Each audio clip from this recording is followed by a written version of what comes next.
ये है global media network और आप देख रहे हैं global TV, window to the world.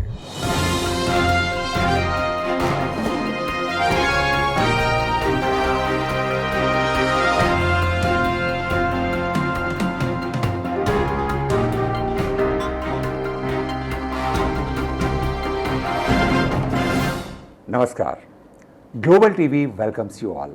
आप सभी का बहुत बहुत स्वागत, वेलकम ग्लोबल टीवी पर इस खास मुलाकात में। इस कुदरत ने इंसान को जो नेमतें बख्शी हैं उनमें सबसे अहम है संगीत। कहाँ तक ये कला होती है और कहाँ पहुंचकर साधना बन जाती है और कहाँ साधक और साध्य एकाकार हो जाते हैं पता ही नहीं चलता, और इसीलिए संगीत को इबादत कहा गया है। आज की हमारी इस खास मुलाकात में हमारे साथ भी एक ऐसे ही म्यूजिशियन हैं जिन्हें एक दो नहीं बल्कि बहुत सारे अचीवमेंट्स और अवार्ड्स मिल चुके हैं। हमें आपको ये बताते हुए बहुत खुशी है कि आज के हमारे इस खास मुलाकात में हमारे साथ हैं इंटरनेशनली रिनाउंड म्यूजिशियन, म्यूज़िक के लिए दुनिया के सबसे बड़े और prestigious Grammy award winner, creator of Mohan Veena, Bharat सरकार की ओर से पद्म भूषण और पद्मश्री से सम्मानित, राजस्थान सरकार की ओर से राजस्थान रत्न उपाधि से सम्मानित और यूनाइटेड नेशंस हेडक्वार्टर जेनेवा में अपने संगीत की प्रस्तुति देने वाले संगीत मनीषी पंडित विश्व मोहन भट्ट। सर, बहुत बहुत स्वागत, बहुत बहुत अभिनंदन आज की हमारी इस खास मुलाकात में। बहुत बहुत धन्यवाद गौरव जी। और समय है कि आपको बहुत सारी चीज़ों के लिए बधाई दें, क्योंकि बहुत समय पहले आपने ग्रैमी अवार्ड जीता, आपको भारत सरकार की तरफ से विभूषण अवार्ड से सम्मानित किया गया, और अभी हाल ही में आपने जो दुनिया की सबसे बड़ी पंचायत होती है यूनाइटेड नेशंस, उस यूनाइटेड नेशंस में आपने भारत के संगीत का जो परचम लहराया है, बहुत बहुत बधाई स्वीकार करें हमारी ओर से। जी बहुत धन्यवाद। सर, मोहन वीणा के बारे में कुछ बात करें, आपके जीवन के कुछ बारे में बात करें, उससे पहले बातचीत की शुरुआत करना चाहेंगे संगीत से। जी, संगीत को हर व्यक्ति ने अपने अपने तरीके से परिभाषित करे। कुछ का कहना है कि ये जीवन का आनंद लेने की एक कला है, और कुछ का कहना ये है कि ये परमात्मा से मिलन का साधन है। अगर हम आपसे पूछें कि पंडित विश्व मोहन भट्ट जी के लिए संगीत क्या है, आप किस तरह से संगीत को डिफाइन करेंगे? मेरी जो वेबसाइट है जी, उसमें एक कैप्शन मैंने दिया है जिससे शुरू होती है वो, उसमें मैंने लिखा है कि music is the language of gods enfolded for the benefit of mankind. क्या बात! ये भगवान की भाषा है जो मानव मात्र के कल्याण के लिए पृथ्वी पर अवतरित हुई है। बहुत बढ़िया। तो जैसा कि आपने फरमाया कि कुछ लोग इसको सिर्फ मनोरंजन की वस्तु समझते हैं, कुछ लोग इसको इबादत के रूप में लेते हैं। तो मेरी नज़र में जो संगीत है वो केवल मनोरंजन नहीं है जी, मनोरंजक हो सकता है जी। मनोरंजक होना इसके लिए आवश्यक है जी। रंजयते इति रागः। क्या बात है! जब तक उस राग में वो शक्ति नहीं हो जो आपके मन का रंजन कर सके जी, तो वो राग नहीं है। तो ये इसकी परिभाषा है। तो इसलिए उसमें मनोरंजन का तत्व शामिल है जी, मगर that's not the all thing जी। Actually music is there to soothe your mind, to soothe your heart and to purify your heart and body and soul. क्या बात है! तो क्या बात! Purification of heart, body and soul है। इसको सुनते ही जो समझदार श्रोता है या कलाकार स्वयं, उनमें एक अलग तरह का संचार होने लगता है जी। ऐसा लगता है कि जैसे कोई किसी डॉक्टर ने इंजेक्शन लगा दिया हो और वो पूरे ब्लड में वो आपके वो दवाई फ्लो हो रही है। इसी तरह उसकी जो शास्त्रीय संगीत के जो पवित्र स्वर हैं जी, जब वो शुरू एक बार होते हैं तो ऐसा लगता है कि ये पूरा शरीर नहा गया है, स्नान कर लिया है, और ऐसी चीज से वो पवित्रता का वो भाव आता है, भाव आ जाता है जी जी जी। और अब आपके दिमाग में कोई गलत विचार नहीं आएगा। तो म्यूजिक में वो शक्ति है कि आपको एक अच्छा इंसान के रूप में तब्दील करने की इसमें शक्ति, यानी कि अगर आप संगीत के भाव को अपनाते हैं तो जीवन में सात्विक भाव भी अपने आप उसके साथ। और ये जैसा कि आपने कहा कि ईश्वर से लॉ लगाने की ये प्रक्रिया इसमें शुरू होती है जी। ये मीडियम है एक्चुअली। आप धीरे धीरे, जैसे आप जब ईश्वर से बात करते हैं तो पहली चीज़ तो फास्ट फॉरवर्ड स्पीड में नहीं करते, यानी आराम से बात करते हैं जी। और उनको समझाते हैं। इसी तरह हमारे यहाँ शास्त्रीय संगीत में जो आलाप पोर्शन होता है वो आलाप इसीलिए बनाया गया है कि उसमें धीरे धीरे हम पहले भगवान से अपना परिचय करवाते हैं अपने आप का कि मैं कौन हूँ, अकिंचन हूँ मैं, और फिर आगे चलता है। फिर जाके जो बढ़ता है उसमें तो गतें आती हैं, फिर उसमें फिर उसके बाद कहीं ना कहीं जीवन की द्रुत लय जो है वो शुरू हो जाती तो है। ये उससे जुड़ा हुआ है। इसी तरह हमारा जो शास्त्रीय संगीत है वो मंदिरों से शुरू हुआ। सबसे पहले ऋचाएँ जी। जो वेदों की है वहाँ से शुरू हुआ, और उसके बाद में फिर ये धीरे धीरे सामने आया, पब्लिक के सामने, मंदिरों से निकल के फिर ये स्टेज तक आया जी। और फिर ख्याल गायकी और ये इस तरह का जो वो शुरू हुआ, जिसमें शास्त्रीय संगीत के अलग तरह के सब पेश किया, जिसमें सिर्फ आध्यात्म भाव नहीं था, जिसमें सिर्फ भजन नहीं थे, बल्कि एक शास्त्रीय संगीत शुरू हो गया जी। उसमें कृष्ण का ही वर्णन ज़्यादातर होता था, राम या कृष्ण का ही, और दूसरे भी उसमें शब्द आने लगे। तो इस तरह से फिर इसका विकास हुआ और ये पब्लिक तक पहुंच गई जी, ये विधा जी। तो हम ये कह सकते हैं कि एक इंसान को जो भगवान की तरफ से दी हुए जो उपहार हैं उनमें सबसे महत्वपूर्ण है संगीत, और सात्विकता की तरफ ले जाने वाला अगर भाव है तो वो है संगीत। सर, आपके जीवन से शुरू करना चाहेंगे। शुरुआत करें कि आपका जन्म कौन से शहर में हुआ, बचपन किस तरह से बीता, और किस तरह से आप में माहौल था आपका परिवार में संगीत के प्रति? बिल्कुल, मेरे परिवार में संगीत का ही माहौल रहा, क्योंकि मैं आपको अगर पीछे जाऊं तो हिस्ट्री बताऊं तो हम लोग ओरिजिनली तेलंगाना प्रदेश जी, जो तेलंगाना अभी आज है जी, तो वहाँ से हमारे जो कुछ जो पूर्वज थे जी, 300 साल पहले की बात बता रहा हूँ जी। तो उसमें कुछ संस्कृत के पंडित थे, शास्त्रीय संगीतज्ञ थे, लेखक थे, साहित्यकार थे, कवि थे और पंडित थे जी। तो ये जो इंटेलेक्चुअल क्लास थी उनको जयपुर के जो हिजाइनस हैं वो वहाँ से माइग्रेट करके जयपुर में ले आए। अच्छा अच्छा। और हमको यहाँ चौड़े रास्ते में एक हवेली दान की हमको। अच्छा। उस हवेली में कम से कम नहीं तो 25 कमरे होंगे जी, और हमारे परिवार को पूरा उन्होंने वो वहाँ पर बसा दिया जी जी। वो हमारे नाम से भट्ट गली वो आज भी है। अच्छा। चौड़े रास्ते जयपुर में जी, वो भट्ट गली, वहीं मेरा जन्म हुआ। मेरा जन्म भी घर पे ही हुआ, क्योंकि उस टाइम पे अस्पताल में नहीं हुआ करता था, घर पे ही दाई आती थी जी। तो उसी तरह से हमारे सारे बच्चे वहीं पे उसी हवेली में पैदा हुए जी। तो मेरा जन्म उस वातावरण में हुआ जहाँ पर शास्त्रीय संगीत की ध्वनि। तो अपने परिवार में जो है वो शास्त्रीय संगीत के प्रति और कौन कौन आपके पेरेंट्स में? सारे लोग सभी लोग भी, मेरे दादाजी भी, मेरे पिताजी भी, मेरी मदर भी, मेरे बड़े भाई साहब, वो सभी लोग जी उसमें। तो यानी कि कहीं ना कहीं वो संस्कार और संगीत के प्रति जो अनुराग था वो बचपन में उस पारिवारिक माहौल से ही शुरू हो गया, क्योंकि वहाँ से आवाज़ें आती थी। एक एक कमरे में एक एक अलग अलग, पिताजी जैसे तो पिताजी गा रहे के साथ नी रे ग म प रे ग रे नी रे सा ध सा नी म ध नी सा नी रे ग म प ध म ग रे सा नी रे सा ध नी द सा नी रे सा नी ध नी द ग रे सा नी रे सा नी ध नी रे ग म ध प म ग म ध नी सा नी द प म ध प म ग रे ग ग रे नी द प म ग रे ग द प म प म ग रे ग प ग म प ग म प ग म प ग म ग म रे ग रे ग म ग म प म ग रे ग रे ग रे सा नी रे सा। अब ये चल रहा है जी। तो मैं छोटा ही था, तो कानों में क्या होता है कि चलती रहती है, ध्वनि चलती थी जी। फिर उधर से मदर की आवाज़ आती थी, वो अपने कुछ स्टूडेंट्स को सिखाना शुरू किया उन्होंने। अरे रे पिया बिन सखी कल न परत मोहे घड़ी पद छिन दिन ए रे पिया बिन। क्या बात है। तो ये छोटा ख्याल है, ये यमन राग का है जी। तो वो चल रहा है। अब भाई साहब उधर से शशि मोहन जी वो सितार बजा रहे हैं जी। क्या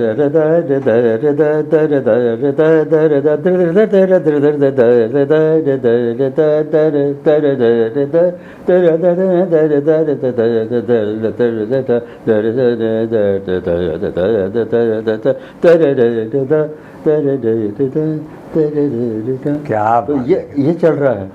अब ये कब मेरे अंदर रजिस्टर होता जा रहा है ये मुझे भी नहीं मालूम। जी। एक तरह से रिकॉर्ड हो जाता है हाँ। अनकॉन्शियस माइंड में आपके वो सब चीज़ें जमा होती जाती हैं। जी। फिर जब आप बड़े हो जाते हैं थोड़े, तब आपको समझ में आने लग जाता है कि शुरुआत तो वहाँ से मुझे हुई थी। ये तो जब मैंने बड़े उस्तादों का सुना तो मैंने कहा अरे ये है, हाँ, ये है तो मैं तो सुन चुका हूँ, ये तो जी जी जी। ये मैं अपने मदर से तो कहीं से रागों से परिचय तो पहले से हो चुका था। जी। तो वो सर कौन सी वो उम्र थी जब आपके पेरेंट्स को और परिवारजनों को ये लगा कि ये बालक जो है वो संगीत के लिए बना है और इनको भी संगीत में आगे बढ़ाना चाहिए, संगीत के लिए प्रशिक्षित किया जाना चाहिए? मैं बहुत छोटा तो नहीं था, लेकिन हाँ मतलब मैं हो गया था 10-11 साल की उम्र का, जब मैंने थोड़ा सा इंटरेस्ट लेना शुरू किया था। मैं देखता था ये कैसे कर रहे हैं, ये कर क्या रहे हैं जी। इतनी मेहनत क्यों कर रहे हैं। पिताजी हारमोनियम पेटी लेके बैठे हुए हैं और वो करे जा रहे हैं, रियाज करे जा रहे हैं। तो मैं ये देखता था कि क्या जी। आखिर है क्या है ये संगीत, क्या कैसा संगीत है ये जो इतना करना पड़ता है, घंटों उसका रियाज करना पड़ता है। तो धीरे धीरे मैं बैठ गया, उनके कमरे में बैठ जाता था और बैठ के सुनता रहता था। तब उनको रियलाइज़ हुआ कि ये इसमें रुचि है, इसके दिमाग में रुचि है। तो फिर उन्होंने उसको फिर क्या किया, फिर मुझे कहा कि ज़रूर तुम इसको बैठ के सुनो, सुनना ही सीखना है। अच्छा, मेरे पिताजी कुछ स्टूडेंट्स को सिखाते थे, तो वो स्टूडेंट को बार बार गाना पड़ता है उनके लिए, बार बार गाना पड़ता है रियाज के लिए, बार बार रियाज के लिए। स्टूडेंट को समझ में नहीं आता था जी। तो मम्मी भी ऐसे ही सिखाती थी। आपके मैं एक बहुत इंटरेस्टिंग बात और कहना चाहता हूँ, एक मिनट लगेगा जी। नहीं, बिल्कुल स्वागत है। मेरी माता जी ने एक बहुत बड़ा काम किया था। हमारे उस समय जो परिवार में या समाज में माहौल ये था कि लेडीज़ संगीत के लिए नहीं है, लेडीज सिर्फ घर के काम के लिए हैं। अच्छा। घर के अंदर ही रहेंगी, थोड़ा सा घूंघट भी होगा। मेरी भारत की पारिवारिक व्यवस्था ऐसी ही थी पहले, व्यवस्था सामाजिक व्यवस्था ऐसी थी जी जी जी कि अरे संगीत वर्जना थी, वर्जित ठीक मतलब चीज़ जी जी। तो जब मेरी मदर को जब इतना इंटरेस्ट हो गया उसमें और वो बहुत करने लगी, तो मेरे पिताजी ने बहुत उनको एनकरेज किया। अच्छा। हाँ, ये सबसे बड़ी बात है जी जी। कि उन्होंने उनको वो नहीं किया कि भाई आप डिसअलाउ नहीं किया, या उनको ये डिप्रेस नहीं किया कि भाई तुम ये मत करो, ये काम अपना नहीं है, लेडीज़ का नहीं है जी। उन्होंने बल्कि एनकरेज किया। और ये तो जब आज की बात हम करते हैं तो आज तो विमेन एम्पावरमेंट को लेकर के इतनी सारी बात आ रही है, सबकी तरफ से प्रयास होते हैं, लेकिन उस समय में भी अगर उनको संगीत के लिए प्रयोग करना ये बहुत अच्छा। गुरुओं को हमारे घर पे पिताजी ने ट्यूशन पे लगा दिया जी। और वो गुरु लोग मेरी मदर को आके सिखाते थे जी। मदर ने अच्छा सीख लिया और परीक्षा पास कर ली। वो टाइम पे विशारद को यानी बहुत बड़ी डिग्री माना जाता था। जी जी। वो विशारद की डिग्री उन्होंने ले ली। अच्छा साहब, अब ये जो राजघराने थे, अलवर राजघराना, भरतपुर राजघराना और ये अपने जयपुर का उतना नहीं है, लेकिन ये दो राजघराने ऐसे थे जिनकी महारानियाँ जो थी, उन्होंने मेरी मदर को बुलाया कि हमारे यहाँ पे आप संगीत शिक्षा दें। जी जी जी, क्या बात है। तो उन्होंने काफ़ी बरसों तक वो ट्रेन में जाती थी, ट्रेन में आती थी और सिखा के आ जाती थी उनको। वाह। अब एक वक्त ऐसा आया कि उन्होंने कहा कि हम आपको गुरु दक्षिणा देना चाहते हैं। अच्छा। हाँ हाँ। तो मम्मी ने कहा था मैं एक पैसा नहीं लूँगी, अच्छा, जब वक्त आएगा तो मैं कुछ मांगूंगी। अरे वाह, अच्छा। तो क्या वक्त है? तो उन्होंने कहा एक दिन कि अब वो वक्त आ गया है कि मैं अपनी गुरु दक्षिणा मांगती हूँ। क्या मांगा? उन्होंने कहा कि आप ऐसा प्रयास कीजिए कि यहाँ लेडीज़ के लिए सब्जेक्ट बन जाए म्यूजिक। अरे वाह वाह, मतलब ये स्वयं के लिए, खुद के लिए कुछ नहीं मांगा, संगीत के लिए मांगा जी, महिलाओं के लिए कि ये बच्चियाँ जो लड़कियाँ आएंगी वो संगीत सीखेंगी तो संस्कार बनेंगे जी, वो अपने बच्चों को भी संस्कार देंगे तो ये बहुत वातावरण बहुत शुद्ध हो जाएगा हमारा। तो उन्होंने उन दोनों को लगाया कि आप, तो फिर उन्होंने यहाँ जो माध्यमिक शिक्षा बोर्ड थी जी, उसमें कहीं उन्होंने अपनी अप्रोच लगाया। खैर मेरी मम्मी ने बहुत चक्कर लगाए और फिर वो सब्जेक्ट बन गया। फिर सब्जेक्ट बन गया तो स्कूल में, फिर कॉलेज में बन गया, फिर यूनिवर्सिटी में क्या चला मतलब कहीं ना कहीं उनके जो एफर्ट्स थे उन्होंने जो इस बात को ध्यान में रखा। पहली महिला शिक्षिका वो थी जी। और संगीत को एक सब्जेक्ट बनाने में उनका हाथ था। क्या ये मैं बात आपको है, बता रहा बहुत था। बढ़िया। आज हम नमन करते हैं उन्हें जी। और उनको धन्यवाद भी देंगे। जी सर, संगीत की दुनिया के आप चुनिंदा भाग्यशाली लोगों में से हैं जिनकी गिनती पंडित रविशंकर के शिष्यों में की जाती है। हम उनके बारे में जानना चाहेंगे कि इतने बड़े व्यक्तित्व जो अपने आप में एक म्यूजिक लेजेंड हैं, उनके शिष्य होना ये अवसर कैसे रहा, और पंडित रविशंकर के शिष्य होने के नाते आपके क्या अनुभव रहे? जी, बहुत बड़े संगीतज्ञ थे, मेरे आदर्श भी थे वो। हाँ। क्योंकि मेरे जो बड़े भाई साहब शशि मोहन जी सितार के थे, उनके गुरु थे वो। जी।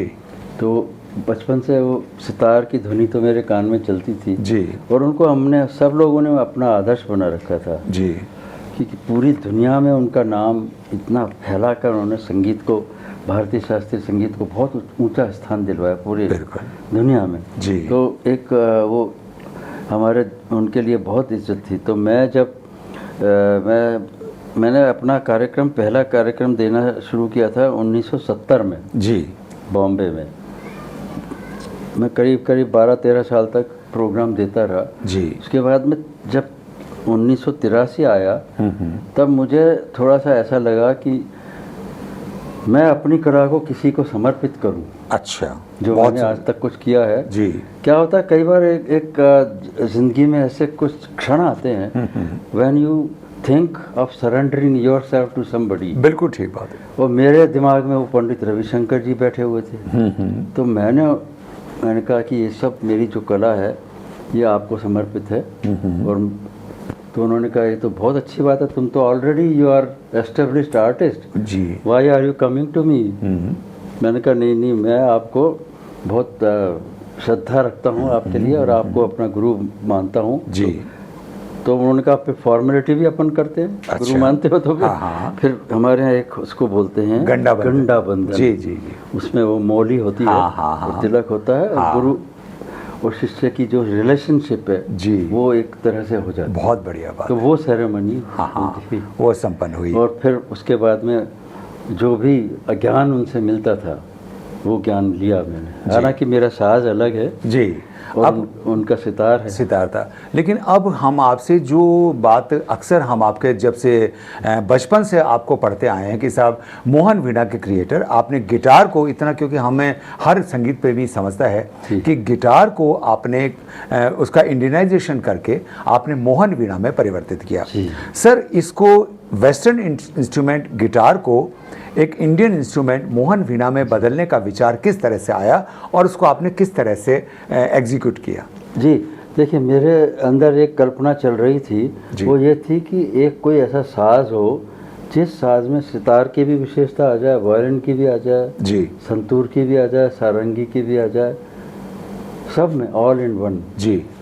तो मैंने देखा कि ब्रजभूषण काबरा साहब जी, पंडित, हाँ, वो जोधपुर से संबंध रखते हैं। तो उनको मैंने पहली बार देखा था जब मैं छोटा था कि वो बजा रहे हैं। उसको बोलते थे हवाइन गिटार जी। तो वो उनका मैंने देखा तो मैंने कहा कि ये मुझे कुछ अपील कर रहा है। फिर एक मेरे पिताजी से एक स्टूडेंट सीखने आए थे जर्मनी से, उनसे हमने ये इंस्ट्रूमेंट खरीद लिया गिटार। और फिर वो गिटार आ गया घर में। अब घर में आ गया तो मुझे ऐसा लगा कि बस मैं इसी पे कुछ करूं। क्या बात है।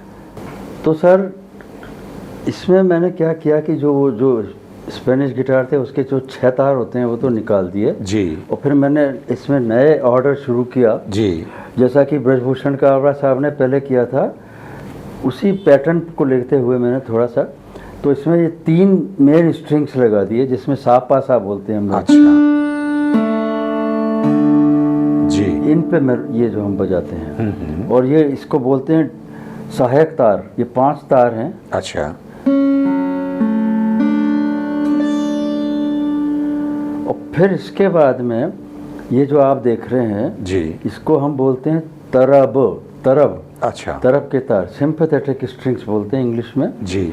इनका फंक्शन ये होता है कि जब हम मेन स्ट्रिंग पर आप स्वरों का निर्माण करते हैं जी तो वो करेक्ट अगर ट्यून्ड है जी। तो उसको बिना स्ट्राइक किए वो बजने लग जाता है, जी, वो वाइब्रेट करने लग अच्छा जाता है। अच्छा अच्छा, फिजिक्स का जो प्रिंसिपल है सेम फ्रीक्वेंसी, हाँ हाँ, तो सेम फ्रीक्वेंसी अगर एक्यूरेट है, जी जैसे हम लोग सा की आंदोलन संख्या 240 मांगते हैं तो जी। वो 240 इसका भी होना चाहिए, इसका भी होना चाहिए। अगर उसमें जरा बाल, एक बाल का भी अगर 10 हिस्सा भी अगर गलत हो गया जी, तो वो नहीं बोलता है। अच्छा उसका रेस्पॉन्स तभी होता है जब वो करेक्ट होता है। जी। अब देखिए आप, मैं आपको थोड़ा सा डिमॉन्स्ट्रेशन देता हूँ। जी, इतनी देर तक ये आवाज़ आवृत्ति गूंजी है। रही है, हाँ वो किस लिए गूंजी है? क्योंकि ये जो नीचे के जो तार हैं जी। उसको मैंने साफ पे मिलाया है। अब मैं इसको अच्छा। बंद कर देता हूँ, सपोज जी, ये नीचे के तारों को मैं बंद इनको कर आपने बंद कर दिया अभी इसको आप, तो वो गूंज बंद हो गई। ये बंद हो गई। अब ये बंद किया, लेकिन अगर वो आवृत्ति चलते रहती तो ये इसका फंक्शन है, ये मैंने नहीं किया है, इस हजारों साल पुरानी जी कल्पना है। जी। तो ये इस तरह से ये लगा के, ये एक चिकारी का स्टैंड लगा के, ये मेन स्ट्रिंग ये के लिए ब्रिज है, जी। फिर ये एक नीचे ब्रिज है। जी तो इस तरह से इन पे अब आप जैसे मान लीजिए कि इसमें, मान लीजिए इस पे अगर हम लोग ये बजाएं,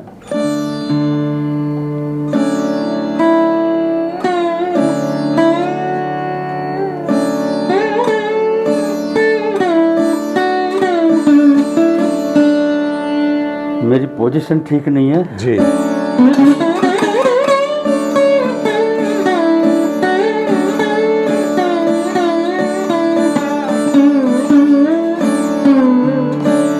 क्या बात, क्या अब इसमें जैसे ये होता है एक गायकी,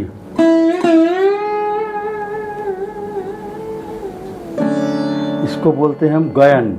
जी तो ये जो स्टील रॉड आप देख रहे हैं मेरे हाथ में, जी, ये मैंने घर के जो सांकड़ होती है ना दरवाजे की, हाँ हाँ, तो कबाड़ी के वहाँ पे पड़ा था सामान, अच्छा तो वहाँ से उठा के फिर इसकी शेप लेके, अच्छा। ये मैंने 1966 67 में ये बनाई थी, यानी कि लगभग 58 साल पहले। और तब से मेरे साथ में है। आहो। और ये कम से कम नहीं तो 80 देशों की यात्रा कर चुकी है। क्या बात है, क्या बात है, विलक्षण। ये अब इसमें ये जो है रे मा रे ग रे नी रे सा, सपोज ये है जी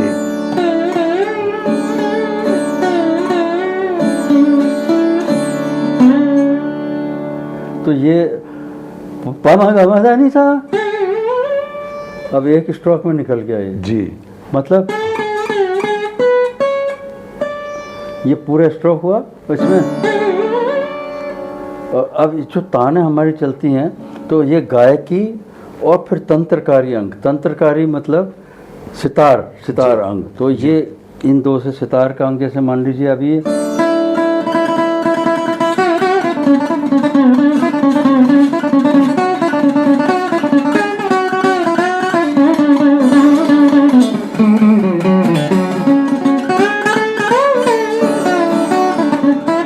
तो ये झाला कहलाता है।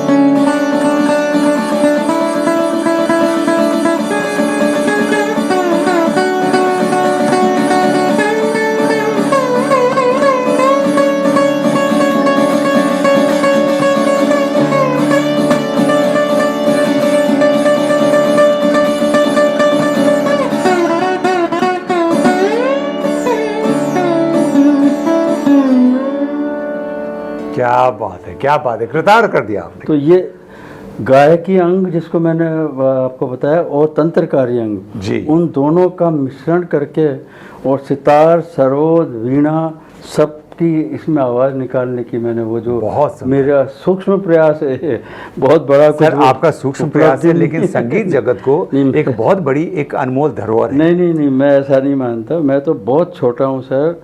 ये जो कला है ये बहुत बड़ी है। जी बिल्कुल जी। और जाने कितने लोग इसको करते हैं, कहाँ कहाँ पहुँचाया है संगीत को। लेकिन सर कहीं ना कहीं ये आपके बड़प्पन की विनम्रता है नहीं, जो आप इस तरह से कह रहे हैं। और वास्तव में ये बात सही है कि संगीत बहुत बड़ा ही बहुत बड़ी चीज़ है, ये समुद्र है सर जी। इसमें आप जितने गोते लगाएंगे आपको नई नई चीज़ें मिलती जाएंगी। जी जी जी। और इसमें जैसा कि हमने शुरू में कहा था कि इसको सुन से के एक पॉजिटिविटी क्रिएट होती है जी। दिल दिमाग पवित्र हो जाता है, एकदम शांत हो जाता है जी। हमारी आज की ज़िंदगी में इतनी आपाधापी हो रही है, इतने टेंशन्स हो रहे हैं जी। इतने वॉर हो रहे हैं, अगर संगीत पहुंचा दिया जाए सब जगह तो मैं कहता हूं कि कुछ भी नहीं होगा।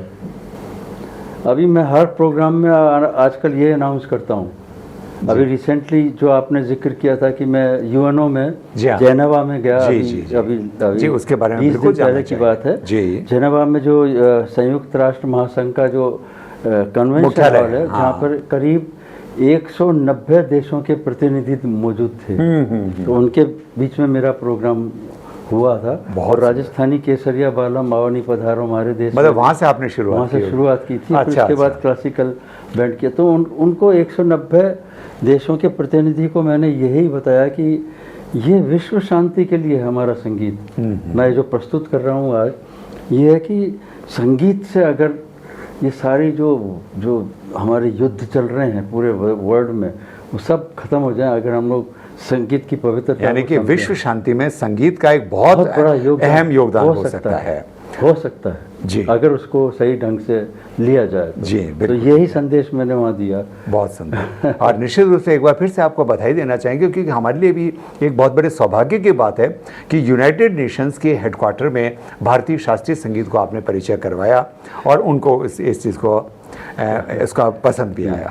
बहुत लकी जी। सर हम सभी संगीत प्रेमियों के लिए एक और खुशी की बात है, बल्कि ये सौभाग्य की बात है कि आपको संगीत के क्षेत्र का जो सबसे बड़ा अवार्ड है ग्रैमी अवार्ड वो मिला हुआ है, इससे आपको सम्मानित किया जा चुका है।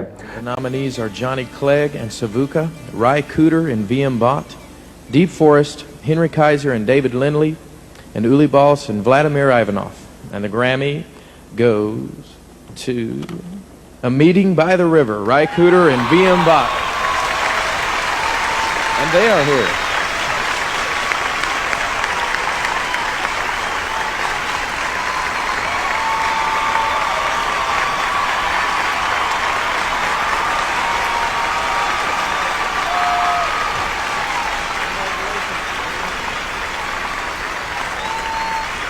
That's great. We want to thank the Academy and particularly Vishwa Mohan and myself would love to thank Kavi Alexander of Water Lily Acoustics who really forced us to do this and we're glad we did. Thank you so much.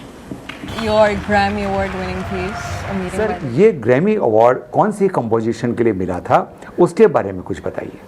ये sir America में होता है ये award और ये इसको बोलते हैं ग्रैमी अवार्ड जी।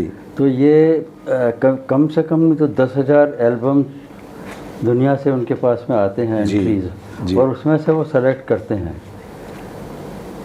100 सेलेक्ट करते हैं, उसके बाद में फिर 5 सेलेक्ट करते हैं और 5 में से 1 सेलेक्ट करते हैं, उसको ग्रैमी अवार्ड मिलता है। बहुत बढ़िया, बहुत टफ होता है मतलब। तो एक वर्ल्ड म्यूज़िक कैटेगरी में मुझे मिला था जी। एक मेरा एल्बम था, उस टाइम में एल्बम निकलते थे, सीडी निकलते थे और कैसेट भी निकलते थे और एलपी रिकॉर्ड भी निकलते थे। तो वो एक कंपनी अमेरिका की थी वाटर लिली अकाउस्टिक्स जी, उन्होंने मेरा और एक जो अमेरिकन गिटार प्लेयर उनके साथ में मैंने कंबाइन किया था। अच्छा। जिसको बोलते आजकल फ्यूजन म्यूजिक बोलते हैं जी। हम लोग तो संगीत का संगम बोलेंगे। हाँ, लेकिन आज उसके लिए एक नया नाम फ्यूजन आ गया। फ्यूजन आ गया जी।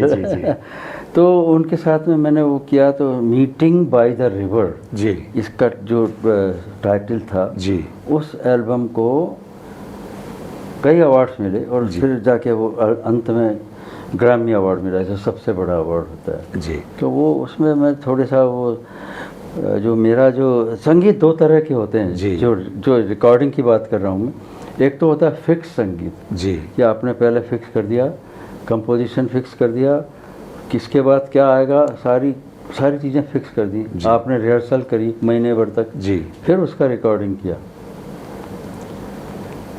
अब मेरे पास न तो इतना वक्त था और ना मैं इससे एग्री करता हूँ इस मेथड से। जी। मैंने उनसे कहा कि मैं तो एक दिन दे सकता हूँ अच्छा अच्छा। रिकॉर्डिंग के लिए, बस मेरे पास में, मैं अमेरिका का टूर चल रहा था तो मैंने कहा एक दिन जरूर मैं दे सकता हूँ। तो एक दिन में रिकॉर्डिंग करनी थी। अच्छा। और वो भी रात को।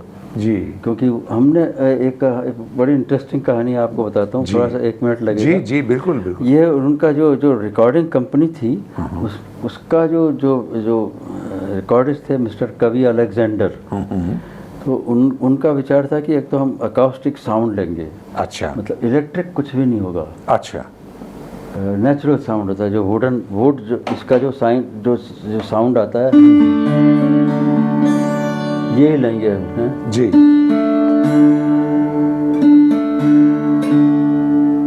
सही ट्यून होना चाहिए इंस्ट्रूमेंट जी हमेशा। जी। तो ये साउंड लेने के लिए उन्होंने पुरानी वो जो मेथड होती है, ये 2 इंच रिकॉर्डिंग जो होती है, अच्छा। Tape recorder. जी जी। वो जो इतना बड़े बड़े चक्के घूमते थे, हाँ वो वाली मशीन, मैग्नेटिक टेप वाली। हाँ मैग्नेट जी। वो 2 इंच इतनी बड़ी वो होती थी टेप। अच्छा। हाँ उस पर रिकॉर्ड किया था। अच्छा। नेचुरल साउंड में। और उसको कहाँ रिकॉर्ड किया? स्टूडियो में नहीं किया। अच्छा। उसको एक चर्च चैपल जिसको बोलते हाँ, हैं हाँ, लोग, हाँ। चैपल में रात को रिकॉर्डिंग शुरू की, क्योंकि वहाँ उन्होंने कहा कि हम 11 बजे जाके चैपल फ्री होगा। हाँ हाँ हाँ। अब साहब 12 बजे रिकॉर्डिंग शुरू होनी थी। 11 बजे हम मिले, पहली बार मिले। राय कुडर से मैं बात कर रहा हूँ, जिसके साथ गिटार के साथ में मेरा जुगलबंदी था। तो मैंने कहा कि I will choose the second method where there will no notations, no rehearsal, no retakes, nothing, no editing. हाँ हाँ। we will do the recording and that will be once and for all, बस। क्या बात है। तो वो भी थोड़ा सा घबरा गए थे एक तरह से, क्योंकि ये उनके लिए थोड़ा सा अलग हटके चीज थी। बोले कि नहीं कैसे करेंगे। हाँ हाँ हाँ। हाउ, मैंने कहा आप आइए, इंस्ट्रूमेंट निकालिए, फिर मैं आपको बता दूंगा कैसे होगा। जी। I will make things very easy for you. तो मैंने वो जैसे उसने निकाला, मैंने कहा आप ये बजाइए। अब जैसे अपना मान लो बिलावल थाट का राग ले लिया, अब उसको मेजर जो कॉर्ड होता है, मैंने कहा ये इसका डी मेजर आप लगाइए, तो लगा। उसके बाद में फिर जी लगा दिया, मैंने कहा ए लगा दीजिए। तो वो कॉर्ड बजाता क्या, मैं बोलता क्या मुंह से। अच्छा। कि जैसे मान लो क्या, अब ये है, ये डी मेजर है, अब ये ई है, तो ये रे जब आया तो ये एक कॉर्ड बन गया एक। फिर माँ आया,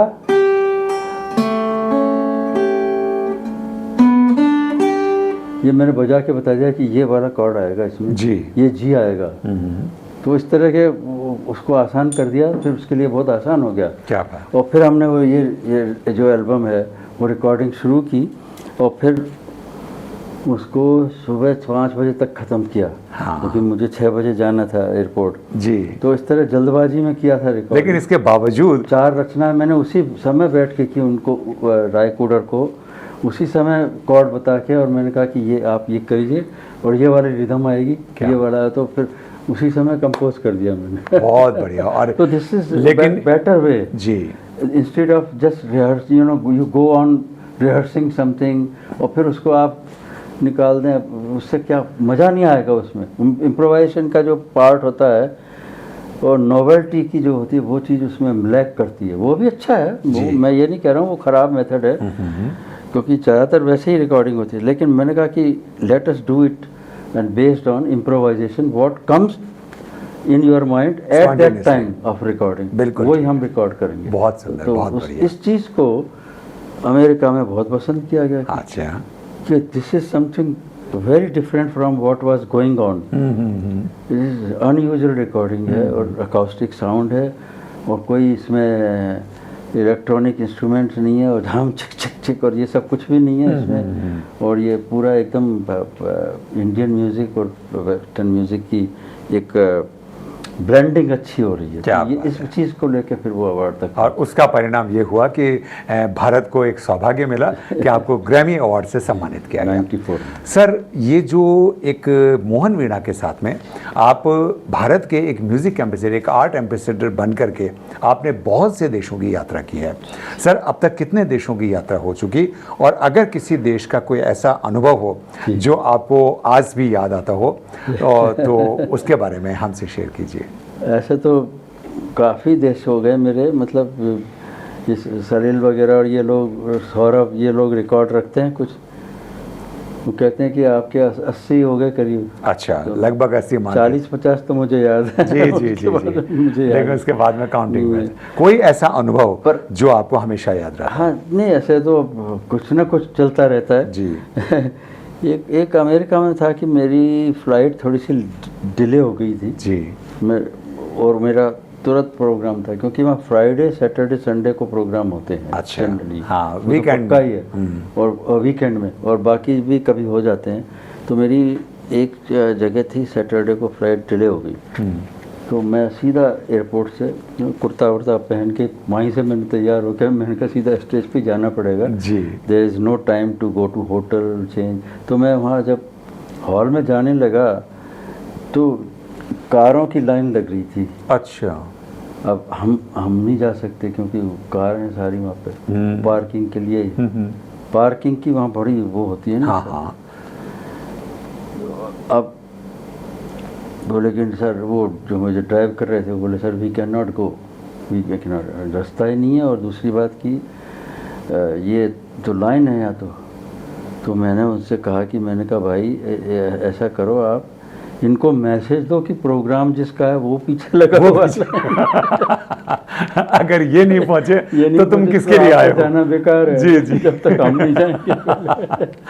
जी। तो फिर उन्होंने क्या किया कि वहाँ जो लोकल वो था ना, वो जो उनका एक वहाँ था, वो चौकी जैसा होता है वो जिसमें से वो पार करते हैं। हाँ। उसको उन्होंने खोला और उन्होंने कहा कि आप स्पेशल ये जो इमरजेंसी लेन है ना, इसमें से चले जाइए। इसमें से जाइए आप। अच्छा। फिर वो खोला पूरा इमरजेंसी लेन हमारे लिए खोल के, और वो पूरा वहाँ तक तब कहीं जाकर के कार्यक्रम शुरू हो पाए। ये लाइन मेरे लिए लगी हुई है, मैं ही नहीं जा पा रहा हूँ। जी जी। तो बस ये थोड़ा सा ऐसे छोटे मोटे चलते रहते हैं। सर, विदेशों में भारतीय संगीत के प्रति क्या रुझान और क्या नजरिया है? Very good, sir. कितना समझते हैं और कितना पसंद करते हैं? बहुत पसंद करते हैं। सबसे बड़ी बात ये कि they admire and they respect. जी।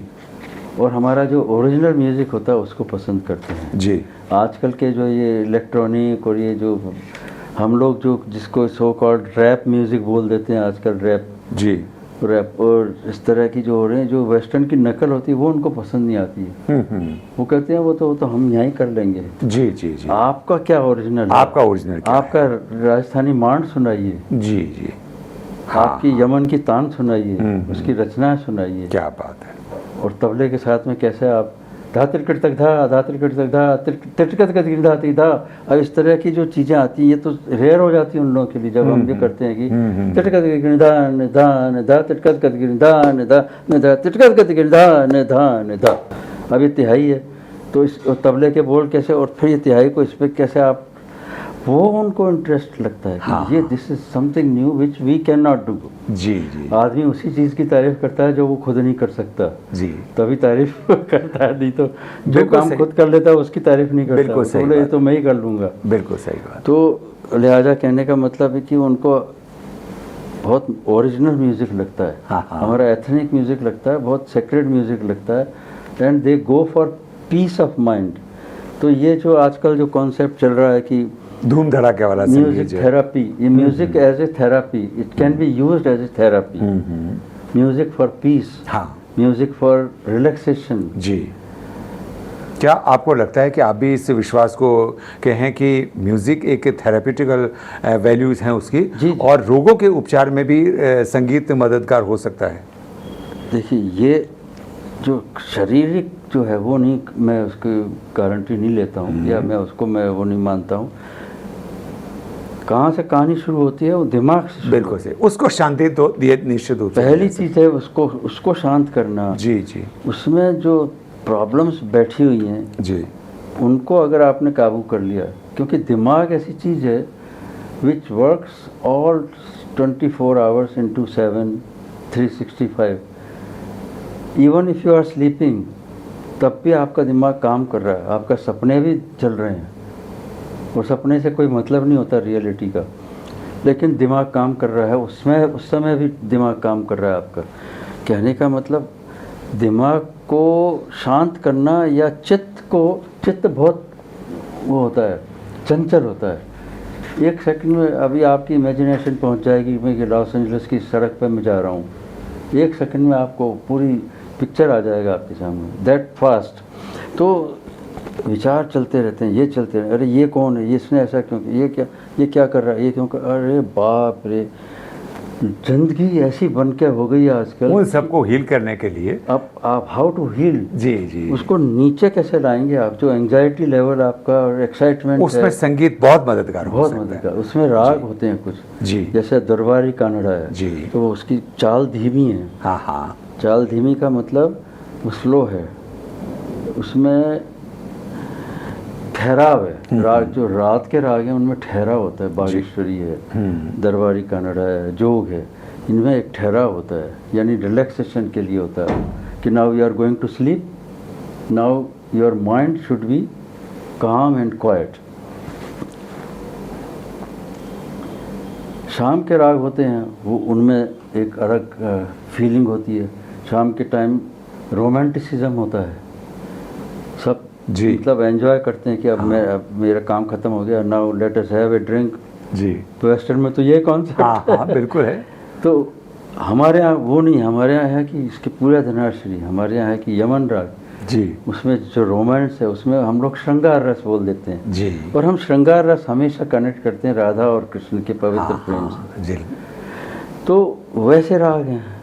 सुबह का समय है, सुबह का सूर्योदय का समय है, वो ऐसा समय होता है कि उस समय हमारे दिमाग में कुछ नहीं आता है सिवाय इसके कि हम परमात्मा से जुड़ जाते हैं सुबह के समय और प्रार्थना करते हैं कि हमारा दिन अच्छा जाए। हाँ हाँ, दिन अच्छा जाने के लिए पॉजिटिविटी लाना ज़रूरी है। तो कुछ राग भैरव हैं, भैरवी है, ललित है, ये सुबह के राग हैं जो आपके दिमाग को सूद कर सकते। तो ये जो music as a therapeutic use अगर आपको करना है तो इन रागों का प्रयोग करके आप दिमाग को शांत कर सकते हैं। बहुत सुंदर। दिमाग शांत करने से आपका उक्त रक्तचाप भी नीचे आएगा, शुगर भी नीचे आएगी, और जो दूसरी जो कुंठाएँ जिनकी वजह से आपके शरीर में व्याधि हो रही है वो दूर होने की संभावना है। जी सर, आज के संगीत परिदृश्य की बात करना चाहेंगे।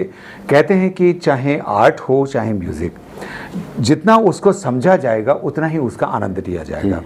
क्या आपको लगता है, क्योंकि आप दुनिया भर में घूमते हैं, भारत में भी बहुत जगह पे आपके कॉन्सर्ट्स होते हैं, बहुत पसंद करते हैं लोग, क्या आपको लगता है कि आज के परिदृश्य में संगीत को उतना समझा जाता है, उसका आनंद लिया जाता है? देखिए, संगीत के कितने ही रूप हैं, तो आप ये सुनने वाले श्रोता और आपके ऊपर निर्भर है कि आप किस तरह का संगीत चूज़ कर रहे हैं जी। वो आपकी मानसिकता को दर्शाता है। एक तो आपको चाहिए कि 1 मिनट में मुझे एंटरटेनमेंट मिल जाए जी, क्योंकि आजकल का ज़माना ऐसा हो गया है कि ये बस ये उठाया और हाँ, और इतनी जल्दी चेंज करता है आदमी। इससे क्या हो गया कि ये सारे जो दिमाग में जो शांति थी वो ख़त्म कर देता है जी। अभी हम लोग क्या हो गया है कि हम कोई चीज़ 5 सेकंड से ज़्यादा देख ही नहीं पाते। 10 सेकंड हद से ज़्यादा अच्छा लगा तो 15-20 सेकंड देखा।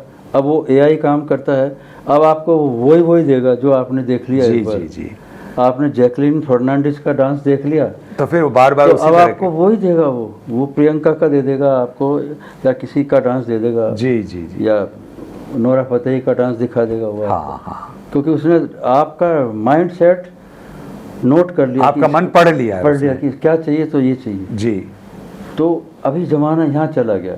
सो what kind of mind set you have to the choose the music. कि आप रागधारी ले रहे हैं, रूहधारी ले रहे हैं, आप यू वांट टू सेटिस्फाई, आप स्नान करना चाहते हैं उस पवित्र स्वरों के माध्यम से, या तो फिर आप किसी दूसरे एक्साइटमेंट के लिए कर रहे हैं, या म्यूज़िक को किस तरह से आपने ले रखा है। कुछ लोग कहते हैं कि अरे अभी पैग लगाएंगे, चल भाई कुछ गज़ल शुरू हो जाए। हाँ। हाँ जी, तो ये वो बहुत अच्छा गाना, कितना अच्छा गज़ल गा रहे हैं लोग बाग। आप हरिहरन जी को सुनिए आज, जी जी, अपने मतलब क्या गा रहे हैं वो, क्या बहुत कमाल की शास्त्रीय संगीत है। तो पंडित भीमसेन जोशी का लगाइए आप, क्या आनंद आ जाएगा आपको। तो ये अच्छा, फिर सुगम संगीत आ गया, फिर बॉलीवुड आ गया, फिर रैप आ गया, फिर जैज़ आ गया, पॉप आ गया, कितनी तरह की म्यूज़िक हो गई। सो वो किसी को नाचने का शौक है तो वो कहेगा कि मुझे तो ये म्यूज़िक क्योंकि नहीं, जिस तरह का संगीत आपको चाहिए उस तरह का संगीत मिल आज रहा है, उपलब्ध मिल रहा है। जी तो देयर इज़ ए चॉइस जी, of different category according to your mental status and likings. और वो सर, कहा जाता है कि अगर संगीत को जिंदा रखना है तो हमारे फोक म्यूजिक और फोक इंस्ट्रूमेंट को जिंदा रखना होगा, उनको प्रिजर्व रखना होगा। आप इस बात से कितना? हम फोक म्यूज़िक जो है वो हमारा मूल संगीत है। पहले फोक संगीत था, क्लासिकल बाद में हुआ। आप हमारे घर की महिलाओं को देखिए आप, जो बुजुर्ग महिलाएं हैं वो एक अमुक गीत गाती रहती हैं, अमुक अवसर पर अमुक गीत गाती जी, हर अवसर के लिए गीत, हर अवसर के लिए गीत है। बच्चा पैदा हो गया तो उसके अलग गीत हैं। शादी हुई तो गौना हो गया, तो फलाना हो गया, तो एंगेजमेंट हो गई, तो सब तरह के गीत हमारे संगीत में है। और वो फोक म्यूज़िक में मौजूद था। हमारे घर में जो मैं बता रहा था, हमारी जो भट्ट हवेली थी उसमें चौक था जी, उसमें सब पूरी महिलाएं तीज गणगौर फलाना ढीका जो त्यौहार है सब पे गीत गाती थी।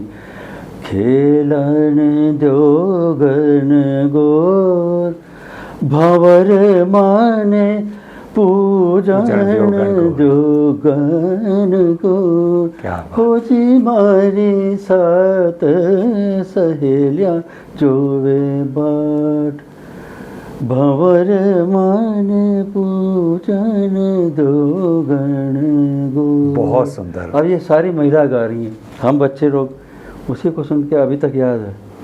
तो ये जो संगीत है ये हमारे अंदर रचा बसा पहले से है।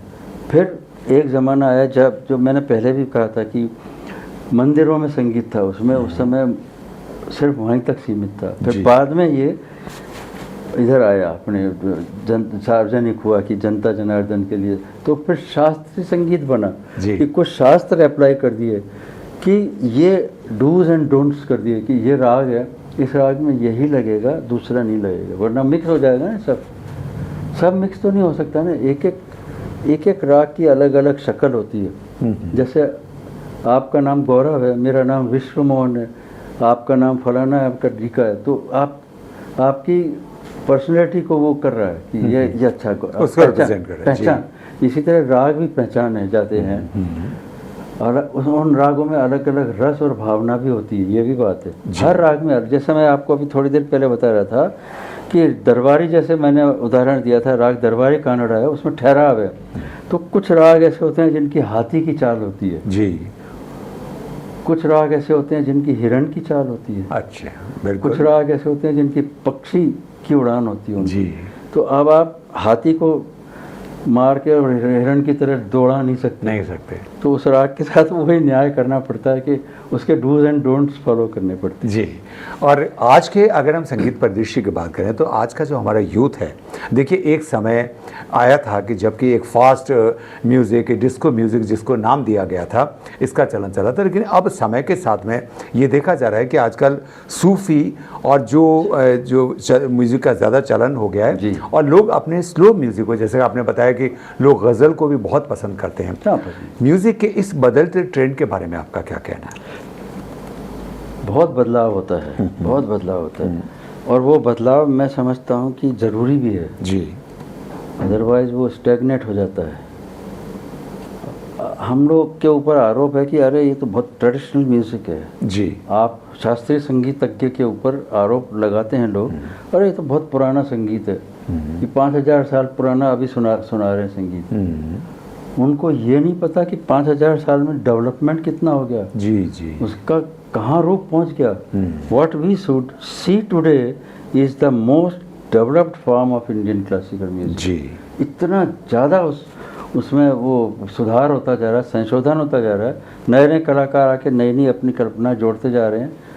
तो ये इसमें कभी स्टैग्नेट नहीं होता है ये म्यूज़िक। ये ठहरा पानी नहीं है, ये बहता पानी है जी। शास्त्रीय संगीत ठहरा पानी वो है कि आप एक ही गाने को 50 बार सुन लें। आपको पता है कि इसके बाद ये आएगी लाइन, उसके बाद में ये आएगी जी। तो वो स्टैग्नेशन मैं मानता हूँ, वो स्टैग्नेट होता है जी। लेकिन ये नहीं होगा कि तान हमेशा अलग आएगी।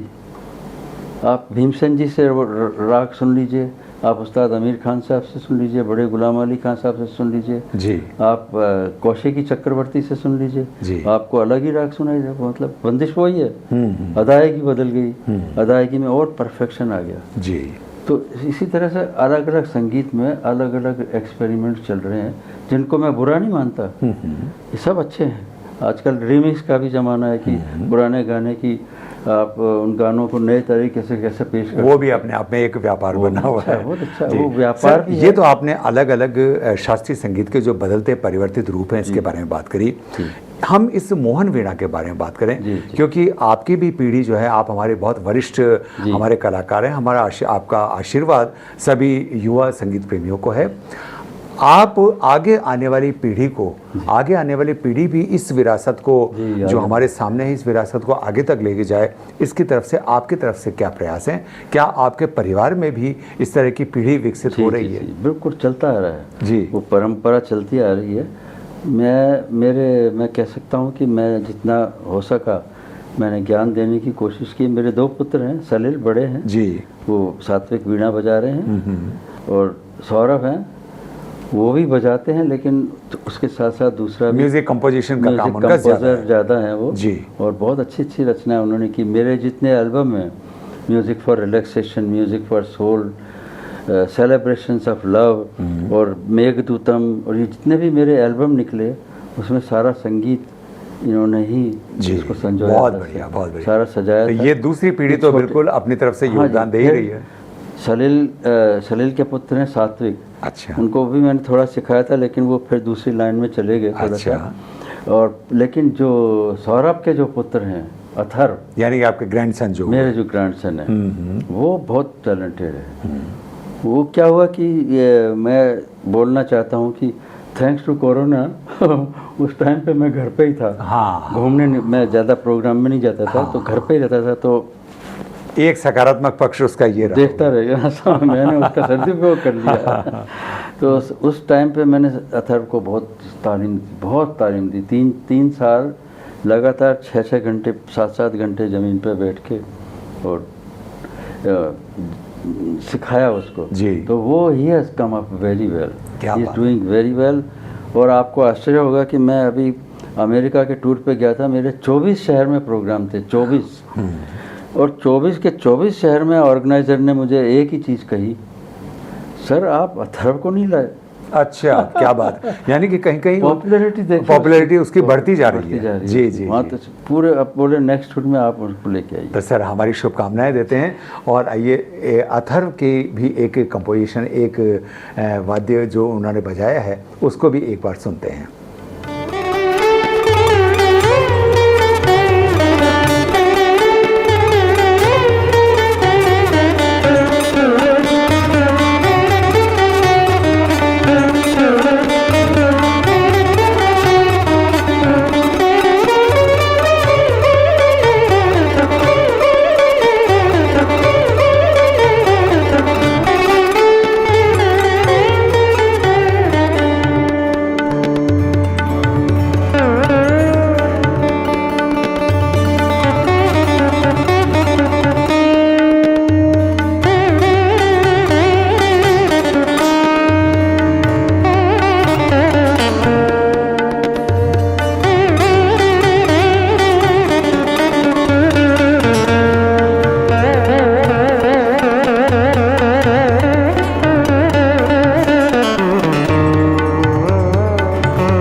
सर, आजकल का दौर सोशल मीडिया का है और म्यूज़िक स्ट्रीमिंग है, यूट्यूब है, बहुत सारी चीज़ें हैं।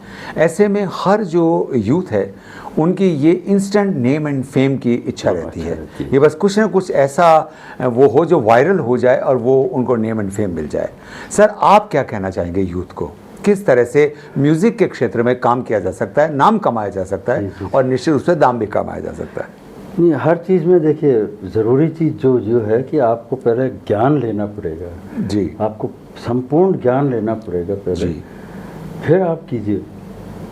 आप मतलब अगर आप में नहीं है वो जानकारी नहीं है और आप अधूरा ज्ञान करके पॉपुलैरिटी लेना चाहते हैं तो वो उसको हम फ़ायदा नहीं होगा। फ़ायदा नहीं, वो ठीक भी नहीं है क्योंकि वो ऑथेंटिसिटी नहीं है उसमें। एक जो होता है कि आप पहले आपको अगर मैं किसी एक टॉपिक के पे बोलने के लिए बोलूं जी कि आप आधा घंटा बोलिए ज़रा, तो आप क्या करेंगे कि आप 10 किताब पढ़ेंगे। 10 निश्चित। किताब पढ़ने के बाद में आपका माइंड सेट आप बनाएंगे, then you can speak about. तो ऐसा ही म्यूज़िक में भी होना चाहिए। पहले आप उसका शास्त्र संगीत उसका समझिए, उसकी सत्यता देखिए, उसकी एक्यूरेसी देखिए, उनका जो चलन है वो देखिए, फिर आप एक्सप्रेशन देखिए, उनकी भाव और भावनाओं को कैसे प्रदर्शित कर सकते हैं वो देखिए।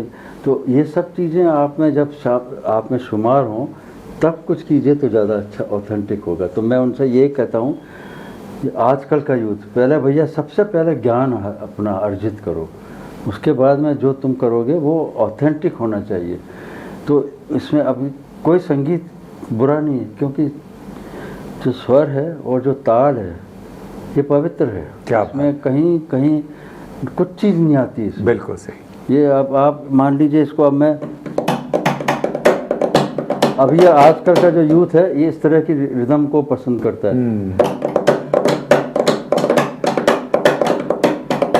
अब इसको अगर हम करें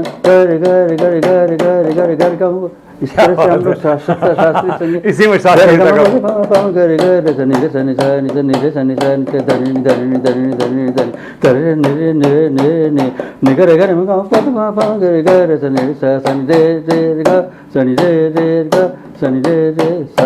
तो जैसे अभी ये बीट को हम शास्त्रीय संगीत में भी कर सकते हैं, वो is very easy for us. तो ये पहला चीज़ कीजिए, फिर उसके बाद में कोई गाना बनाइए आपकी कि ये मोह मोह के धागे मेरी उंगलियों से जा उलझे, तो ये यमन है। निरे गर गर मरसानी निरे पर गर नीसा। अब इसको समझना चाहिए, मेरी उंगलियों से जा उलझे, तो ये स्वर क्या है, नीरे पर गरे नी सा सा। बहुत खूब। ये स्वर ज्ञान करना पड़ेगा आपको। मैं ये यूथ को ये कहता हूँ पहले स्वर में गाओ। इसको देखें कि आप कोई भी गाना गा रहे हो उसको स्वर में गाओ आप, है ना। उससे आपको नॉलेज होगी कि हम कर क्या रहे हैं। आजकल की जनरेशन क्या कर रही है, गा तो लेती है। ये गाना क्योंकि इतना पॉपुलर हो गया तो कोई भी गाना गाते वो गा लेगी, जनरेशन गा लेगी, लेकिन अब उससे कहें कि इसमें था क्या, कि कौन से स्वर थे, कौन से राग पे आधारित थे, उसका पता नहीं, वो नहीं पता। हाँ। तो जिस चीज़ का आपको पता ही नहीं है वो ऑथेंटिक कैसे होगी। सही बात है। तो हम ये कह सकते हैं कि पहले एक ऑथेंटिक नॉलेज गेन की जाए, उसके बाद आगे बढ़ा जाए, तो सफलता को कोई रोक नहीं सकता। आगे आपका आशीर्वाद तो है ही। दर्शकों, हम आपको बताना चाहेंगे कि अभी हाल ही में पंडित विश्व मोहन भट्ट जी ने अपने जीवन के 75 वर्ष पूरे किए हैं और जीवन की प्लेटिनम जुबली के अवसर पर आप इतने एक्टिव रह करके और संगीत को इतने समर्पित रह करके वो संगीत की सेवा कर रहे हैं और हम सबके लिए बेहतरीन संगीत उपलब्ध करवा रहे हैं।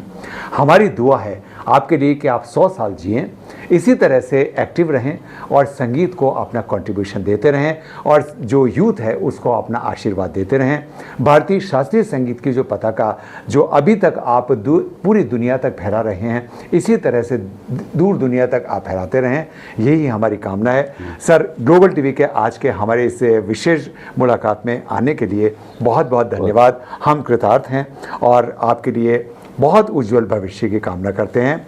मैं गौरव शर्मा अब आपसे अनुमति चाहता हूं। पंडित विश्व मोहन जी भट्ट के साथ हम आपसे विदा लेते हैं। नमस्कार।